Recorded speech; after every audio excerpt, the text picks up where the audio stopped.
ಸೂರ್ಯ ಅವರ ಈ ಕರುಪ್ಪು ಸಿನಿಮಾ ನೋಡಿದ ಮೇಲೆ ನನ್ಗನ್ಸಿದ್ದು ಏನಪ್ಪಾ ಅಂದ್ರೆ, ಒಂದು ಕಾಲದಲ್ಲಿ ಸೂರ್ಯ ಅವರು ಮಾಸ್ ಎಲಿಮೆಂಟ್ ಸಿನಿಮಾಗಳನ್ನು ಮಾಡ್ತಿದ್ರು, ಕಥೆಯಲ್ಲಿ ದಮ್ ಇರ್ತಿತ್ತು. ಆದ್ರೆ ಇತ್ತೀಚಿನ ದಿನಗಳಲ್ಲಿ ಅವರ ಸ್ಕ್ರಿಪ್ಟ್ ಸೆಲೆಕ್ಷನ್ ಡಬ್ಬಾ ತರ ಇರುತ್ತೆ ಅನ್ನೋದಕ್ಕೆ ಈ ಕರುಪ್ಪು ಸಿನಿಮಾನೇ ಒಂದು ಉದಾಹರಣೆ. ಡೈರೆಕ್ಟ್ OTTಗೆ ಬಿಟ್ಟಿದ್ರೆ ಚೆನ್ನಾಗಿರ್ತಿತ್ತು.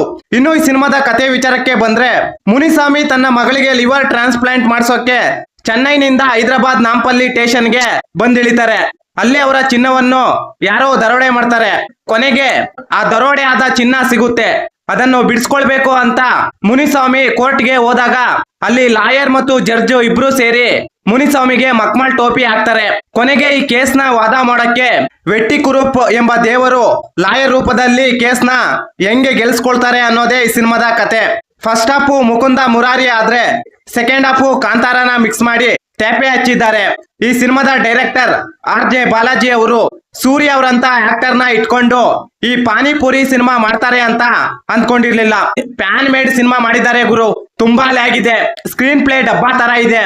ಫಸ್ಟ್ ಹಾಫ್ ಅಲ್ಲಿ ಅಲ್ಲಲ್ಲಿ ಕೆಲವೊಂದು ಎಮೋಷನ್ ಸೀನ್ ಗಳು ಚೆನ್ನಾಗಿದೆ. ಸೆಕೆಂಡ್ ಹಾಫ್ ನಲ್ಲಿ ಕಥೆನ ರಬ್ಬರ್ ಎಳ್ದಂಗೆ ಎಳೆದಿದ್ದಾರೆ. ಕ್ಲೈಮ್ಯಾಕ್ಸ್ ಮಾತ್ರ ಚೆನ್ನಾಗಿದೆ. ಇನ್ನು ಈ ಸಿನಿಮಾದಲ್ಲಿ ಸೂರ್ಯ ಅವರು 2 ಶೇಡ್ ಅಲ್ಲಿ ಕಾಣಿಸ್ಕೊಳ್ತಾರೆ. ಒಂದು ವೆಟ್ಟಿ ಕರುಪ್ಪು ದೇವರಾದ್ರೆ ಇನ್ನೊಂದು ಲಾಯರ್ ಪಾತ್ರದಲ್ಲಿ ಸೂರ್ಯ ಅವರ ಸ್ಕ್ರೀನ್ ಪ್ರೆಸೆನ್ಸ್ ಚೆನ್ನಾಗಿದೆ. ಈ ಸಿನಿಮಾದಲ್ಲಿ ವಿಲನ್ ತುಂಬಾ ವೀಕ್. ಆ ವಿಲನ್ ಯಾವ ತರ ಇರ್ತಾನೆ ಅಂದ್ರೆ, ಸಾಧು ಕೋಕಿಲ ಅವರು ವಿಲನ್ ಪಾತ್ರ ಮಾಡಿದ್ರೆ ಹೆಂಗಿರುತ್ತೋ ಹಂಗಿದೆ. ಫೈನಲ್ ವರ್ಡಿಕ್ಟ್ ಏನಪ್ಪಾ ಅಂದ್ರೆ, ಒಂದ್ಸಲ ಈ ಸಿನಿಮಾನ ಟ್ರೈ ಮಾಡ್ಬೋದು, ನಿಮ್ಗೆ ತಾಳ್ಮೆ ಇದ್ರೆ ಮಾತ್ರ. ಈ ಮಾಹಿತಿ ನಿಮಗೆ ಇಷ್ಟವಾಗಿದ್ದರೆ ಶಿವರಾಜ್ ಇನ್ಫೋ ಯೂಟ್ಯೂಬ್ ಚಾನಲ್ಗೆ ಸಬ್ಸ್ಕ್ರೈಬ್ ಮಾಡಿ, ಸಪೋರ್ಟ್ ಮಾಡಿ. Thank you for watching. ಧನ್ಯವಾದ.